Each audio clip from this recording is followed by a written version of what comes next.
గురువుగారు మరి కవిత జాతక ప్రకారం ఇంకెన్ని రోజులు జైల్లో ఉండవచ్చు అంటారు? ఎవరైనా సరే 3 నెలల కంటే ఎక్కువ ఉండకూడదమ్మా. హుహు. 6 నెలలు, 8 నెలలు చేసేస్తున్నారు. ఒక మర్డర్ కేసు ఉన్నవాడే ఒక 3 మంత్స్‌లో బయటకొచ్చేస్తున్నాడు. హ్మ్. సో, ఈ యొక్క కవిత గారి కేసులో ఎలా ఉంటుందంటే మాక్సిమం ఉన్న తర్వాత సీబీఐ అవనియండి, సుప్రీంకోర్ట్ అవనియండి, హైకోర్ట్స్ అవనియండి స్ట్రిక్ట్‌గా గనుక చూసినట్లయితే జ్యుడిషియరీలో ఎందుకిన్ని నెలలున్నారు అని అడుగుతారు. ఎందుకిన్ని నెలలు ఉంచారని. కనిమౌళి గారిని బయటికి తీసుకురాలేదా? మాక్సిమం 6 నెలలు ఎవరికైనా సరే. మహా అయితే 8 నెలలు అంతకు మించి ఏమి ఉండదు. జగన్ వెళ్ళాడంటే ఇట్స్ అన్ ఎక్సెప్షనల్ కేస్. అదేంటంటే సెంట్రల్ గవర్నమెంట్ వాళ్ళు తలుచుకొని గవర్నమెంట్ కక్ష కట్టేసి జడ్జెస్‌కి చెప్పేసి వాళ్ళు ఇలా ఉంచేసి ఏదేదో అంటారు చేసేస్తారని. ఏం లేదు మిథున రాశి కాబట్టి కవిత గారిది మహా అయితే ఇంకొక 2 నెలలు ఉంటుంది.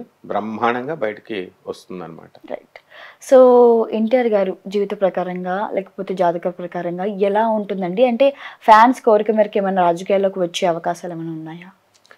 రాజకీయాల్లోకి వెళ్తే ముందు ఈయన సినిమా కెరీరే ముగిసిపోతుంది.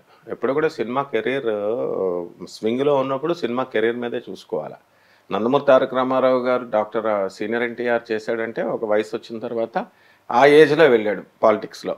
ఇప్పుడు ఎట్టి పరిస్థితుల్లో ఫ్యాన్స్‌కే ఉంది వెళ్ళండి, వెళ్ళండి అని రెచ్చగొడతారు. ఇప్పుడు మంచి చంద్రబాబు నాయుడు గారు వేవ్ నడుస్తుంది. పవన్ కళ్యాణ్ గారు వేవ్ నడుస్తుంది. యెస్. ఇంకా 5 ఏళ్ల దాకా లేదు. ఇప్పుడొస్తే అటర్ ఫ్లాప్ అయిపోతాడు ఆయన. కాబట్టి ఇంకా జగన్ గారు ఉన్నారు అక్కడ పోటీలో. ప్రజలంతా ఇదే ప్రజలు మేము వేయమని కక్ష కట్టేసి మేము వేయమని చెప్పేసినా ఇదే ప్రజలు వేస్తారు. మేము ఇలాంటి ప్రజలను చాలామందిని చూసాం. ఇంకా ఇది ఆంధ్ర తెలంగాణ ప్రజలే. ఆంధ్ర పల్స్ మేము ఆంధ్రోళం కాదా, మేము తెలంగాణలం కాదా మాకు తెలుసు. కాబట్టి I have seen the national public pulse. వీళ్ళు ఏంటంటే ద పీపుల్ ఆర్ ఆల్వేస్ ఆపర్చునిటిస్ట్. వాళ్ళు ఏంటంటే అవకాశవాదులు ప్రజలు. అంతే. అంతే ఒక వర్గం వాడు. మరి ఇప్పుడు చంద్రబాబు నాయుడు హవా నడుస్తుంటే, పవన్ కళ్యాణ్ హవా నడుస్తుంటే జగన్ గారికి మరి అన్ని ఓట్లు ఎందుకు పడాలా? కొన్నైనా పడ్డాయి కదా, ఆయన బ్యాంక్ పడింది కదా, అట్లా చెప్తారు అంతే. వీళ్ళకి ఆ డబ్బులు రాని వాళ్ళు, లేకపోతే తెలుగుదేశం పార్టీ నుంచి డబ్బులు రాని వాళ్ళు, ఇటీవల లబ్ధి పొందని వాళ్ళు అలా చెప్తారు ప్రజలు. అందువలన ఇది రైట్ టైం కాదని ఆయనకి తెలుసు. అందుకే ఆయన నోరు మెదపట్లేదు. ఆయన ఎప్పుడొస్తాడు? ఈ హవాలు ఇవన్నీ అయిపోయిన తర్వాత, ఆయన ఇంకొక 10-15 సంవత్సరాలు వెళ్ళిపోయిన తర్వాత, ఆయనకు కూడా వయసు ఒక స్థాయి వచ్చిన తర్వాత, అప్పుడు ఈ పార్టీస్ అన్నీ నల్లిఫై అయిపోతాయి. ఇవన్నీ కూడా వీటి మీద క్రేజ్ తగ్గిపోద్ది. ప్రజలు కూడా మారిపోతారు. సో అప్పుడు ఈ ఫ్యాన్స్ వాళ్ళు ఆయన్ని రమ్మని ఆహ్వానిస్తారు. అప్పుడు ఆయన కొత్తగా పార్టీ పెట్టుకొని ఆయన ఇదే తెలుగుదేశాన్ని ఆయన ఇందులోకి రాడు. ఆయన కొత్త తెలుగుదేశం పార్టీ లాగా అన్నా డిఎంకే ఎలా పెట్టారు, డిఎంకే అన్నా డిఎంకే అలా సపరేట్గా వచ్చి గ్యారంటీగా వస్తాడు ఆయన. అందులో డౌటే లేదు. సో టీఆర్ఎస్ లైక్ ఇప్పుడు బీఆర్ఎస్ ఓడిపోవడానికి గల కారణం పేరు మార్పిడి వల్లనే. దాని గురించి మీరేమంటారు? 100% పేరు మార్పుడు వల్లే. అది కేసీఆర్ గారికి కూడా తెలుసు. కాకపోతే ఏంటంటే నేషనల్గా చెయ్యాలి అన్న ఉద్దేశంతో, నేషనలైజ్ చేయాలి అన్న ఉద్దేశంతో పార్టీ పేరు మారుస్తారు. వాళ్ళంతా ఆలోచిస్తారు. కేవలం జ్యోతిషం పండితుల్ని చెప్పేసిన దాన్ని బట్టి కాదు. ఇప్పుడు ఆ బా అనే అక్షరానికంటే కూడా టా అనే అక్షరం ఎప్పుడు కూడా పవర్ఫుల్గా పలుకుతుంది. దాని యొక్క తీవ్రత ఎక్కువ ఉంటుంది. ఇప్పుడు కేసీఆర్ గారికి కూడా ఆ పార్టీలో బలం లేదని తెలుసు, ఏది బా అనే అక్షరంలో. అందువలన ఆయన మళ్ళీ వెనక్కి పెట్టలేడు కదా. అప్పుడు బాగాలేదని చెప్పేసి బీఆర్ఎస్ మార్చేసి టీఆర్ఎస్లోకి వచ్చేస్తే బాగుండు అని అందరూ అడుగుతారు, అందరూ సలహాలు ఇస్తూ ఉంటారు. It's not practical. So practical thing చూడాలి. But it's a loss. ఆ లాస్ అయిపోయింది ఇంకా. అండ్ నెక్స్ట్ వీళ్ళు స్ట్రాటజీ పికప్ చేసుకుంటూ వెళ్తారు. Definitely everyone should work hard, everyone should fight, and everyone should fight for power. YS Sharmila గారి జాతక ప్రకారంగా రాబోయే రోజుల్లో తన జీవితం ఎలా ఉండబోతుంది రాజకీయ ప్రకారంగా? షర్మిల గారు ఏమో అమాయకురాలు కాదు. ఆమె సొంత పార్టీ తెలంగాణలో పెట్టడము, మళ్ళీ విలీనం చేయడము, అలాగే మళ్ళీ కాంగ్రెస్లోకి వెళ్ళడము, ఇవన్నీ కూడా ఒక స్ట్రాటజికల్గా వెళ్తుంది ఆమె. అలాగే పార్టీని మనము వీళ్ళని విమర్శించడము, వైఎస్ఆర్ పార్టీని అట్లా ఇవన్నీ ఏదో చెప్పుకుంటారు ప్రజలు, ఏంటంటే విమర్శిస్తున్నారు అది ఇది అని. డెఫినెట్గా ఆమె జాతకంలో ఒక హోదాను అనుభవించేటటువంటిది ఉంది. డెఫినెట్గా ఒక సెంట్రల్ మినిస్టర్ కానీ, లేదా ఎంతోమంది అవుతున్నప్పుడు షర్మిల అవ్వడానికి ఏముంది, మామూలు కేర్ ఆఫ్ అడ్రస్ లేనటువంటి వాళ్ళు, ముక్కు మొహం తెలియనటువంటి వాళ్ళు అవుతున్నారు. డాక్టర్ రాజశేఖర రెడ్డి ప్రియమైనటువంటి పుత్రిక అండ్ నా శిష్యురాలు ఆమె. అందువలన ఎట్టి పరిస్థితుల్లో she will one day become the central minister or the governor of any state. అందులో ఆశ్చర్యం లేదు, త్వరలోనే అవుతుంది.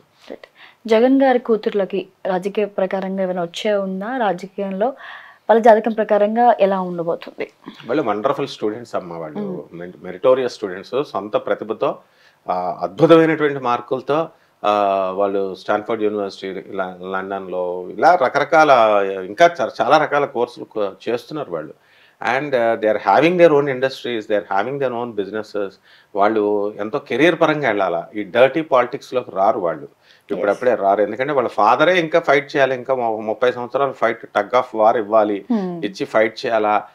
చిన్న చిన్న పిల్లలు, వాళ్ళు పసి పిల్లలు, but they are very meritorious and they can take any herculean task. ఎలాంటి వాళ్ళ దగ్గర నేను చూసింది ఏంటంటే, ఎలాంటి కఠినమైనటువంటి సమస్యనైనా సరే పరిష్కారం చూసే ధైర్యము, దమ్ము ఆ పిల్లలకు ఉంది. ఎందుకంటే యూనివర్సిటీ ప్రొఫెసర్స్తో మేము ఇంటరాక్షన్లో ఉన్నాం.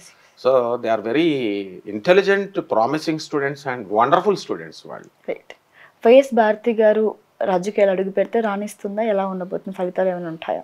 వైఎస్ భారతి గారికి అవసరం ఏముంది? She's a very dynamic lady and very educated lady. ధైర్యానికి మరో పేరు ఆమె.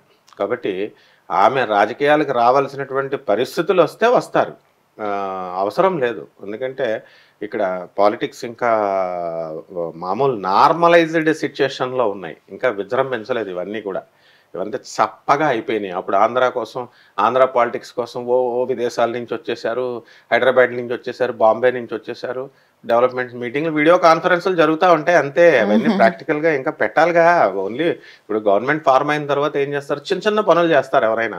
కమాన్ పోలవరం ప్రాజెక్ట్ కట్టమనండి, కమాన్ ఈ స్టేటస్ తెప్పించి, ప్రత్యేక స్టేటస్ తెప్పించి చేయమనండి. పెద్ద పెద్ద ప్రాజెక్ట్స్ చేయలేరు. కారణం ఏంటంటే వాళ్ళు చేయకూడదని కాదు, ఫండ్స్ ఉండాలా.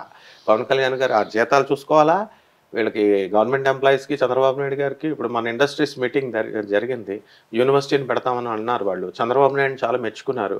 Okay good. మరి యూనివర్సిటీకి ల్యాండ్ ఇమ్మన్నారు, ఇస్తానన్నాడు ఆయన. ఇది ఇవ్వలేదు కాబట్టి వేరే స్టేట్కి వెళ్ళిపోయిందని చెప్పారు. ఇప్పుడు ఇమ్మనండి, ఆంధ్రాలో ఉంది కదా, కొత్త ప్లేస్ డెవలప్ అవుతుంది కదా, ఎంపవర్మెంట్ జరుగుతుంది. Not the video conferences, we should be very practical. పేపర్లోకి రావాలా, పని జరగాలి. అంతేగాని పోలవరం చేసేస్తారు, లేకపోతే యూనివర్సిటీలు పెట్టేస్తారు, లేకపోతే ఇది అమరావతి, ఏది అమరావతి సిచ్యువేషన్ ఎంతవరకు రోడ్లు క్లీన్ చేయడమా డెవలప్మెంట్ అంటే? కమాన్ చెయ్యాలా, క్యాపిటల్ కట్టేసేయాలా. Where is the high court? హైకోర్టులో 4-5 సంవత్సరాలు ఈ 2 ప్రభుత్వాల వల్ల, వీళ్ళిద్దరి వల్ల 8-5 సంవత్సరాల కేసులు పెండింగ్లో ఉండిపోయినాయి. ఆ రోజున అమరావతి అని ఆయన, వైజాగ్ కర్నూలు అని ఈయన వల్ల మామూలు మనుషుల యొక్క కోర్టు కేసులు 4 సంవత్సరాలు పని చేయలేదు. హైకోర్టుల కోసం కేసులు లేక కర్నూలు తెలియదు, ఏదో తెలియదు, హాయిగా లీవులు తీసుకున్నారు ఈ గవర్నమెంట్ జ్యుడిషియరీ డిపార్ట్మెంట్. కేసులు ఏమవుతాయి? ప్రజల కేసులు చూడాలా, ప్రజలు అడగాల. అంతేగాని పేపర్ల మీద నేను హైకోర్టు అక్కడ పెడతాను ఆయన, ఇక్కడ పెడతాను ఈయన. మనమేమో క్యాప్షన్స్, చంద్రబాబు నాయుడిని ఏమండి నేను ఇండస్ట్రీ పెడితే నన్ను కూడా జైలు వేసేస్తే అని అడిగితే చంద్రబాబు నాయుడు గారికి ఆయనకు అంత సీన్ లేదు అని తమ్ముళ్ళు పెట్టడాలు, ఇవి కాదు. డెవలప్మెంట్ ఆఫ్ ఆంధ్రప్రదేశ్ ఇంకా స్టార్టే కాలేదు. రోడ్లు క్లీన్లు, డ్రైనేజ్ క్లీన్లు, లైట్లు వేయడాలు, ఇది డెవలప్మెంట్ కానే కాదు. రోడ్లు వేయడాలు డెవలప్మెంట్ ఏంటమ్మా? ప్రజల్లో చైతన్యం రావాలా, స్టూడెంట్స్కి ఎంపవర్మెంట్ రావాలా, స్టూడెంట్స్కి డిగ్రీలు రావాలా, రకరకాల. ఎంతసేపు youth youth youth and youth is observing. తప్పకుండా స్టూడెంట్స్ అబ్జర్వ్ చేస్తున్నారు. రిక్రూట్మెంట్స్ ఏవి?